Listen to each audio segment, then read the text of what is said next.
দিন সকালে আমরা রেডি হয়ে আবার টিফিন খেতে বসে পড়লাম। টিফিনে ছিল হচ্ছে পরোটা আর ডিমের মামলেট। তারপরে একটু চারিপাশ ঘুরলাম, ঘুরে টুরে একটু ফটো তুললাম, তুলে নিয়ে একটু দোলনাও চললাম। ছেলে আমাকে ঠেলা দিচ্ছে আর আমি দোল খাচ্ছি, খুবই মজা লাগছিল। আমরা রেডি হয়ে বেরিয়ে পড়লাম, আমাদের গাড়িও চলে আসলো। তারপরে একসাথে সাথে সমস্ত মালপত্র তুলে নিয়ে আমরা গাড়িতে উঠে বসলাম। উঠে আস্তে আস্তে শিলিগুড়ি আস্তে দেখি রাস্তায় প্রচন্ড পরিমাণে ধস নেমেছে চারিধারে। তারপরে যথাযথভাবে শিলিগুড়িতে এসে পৌঁছিয়ে গেলাম। শিলিগুড়িতে আমরা রুম নিলাম, রুমের মধ্যে মালপত্র রেখে নিয়ে তারপরে একটু হংকং মার্কেটের উদ্দেশ্যে রওনা হলাম। সেখানে মার্কেটের মধ্যে দিকে একটা রাধাকৃষ্ণের সুন্দর মন্দির রয়েছে, সেখানে মন্দিরটা একটু দর্শন করলাম ঠাকুর। তারপরে মার্কেটটা একটু ভালোভাবে আমরা ঘুরলাম, ঘুরে টুকটাক একটু দোকানপাটে ঢুকলাম। এখানে প্রচুর দোকানপাট রয়েছে, টুকটাক কিছু কেনাকাটা একটু করলাম, যেগুলো ভালো লাগলো দু একটা।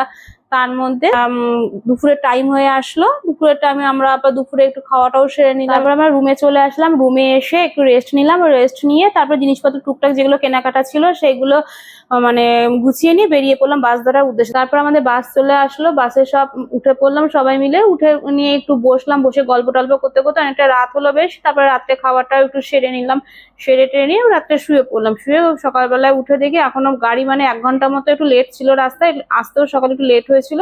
তারপরে সকালবেলা আমি আর মেয়ে একটু গল্প করতে করতে এসে পৌঁছে গেলাম।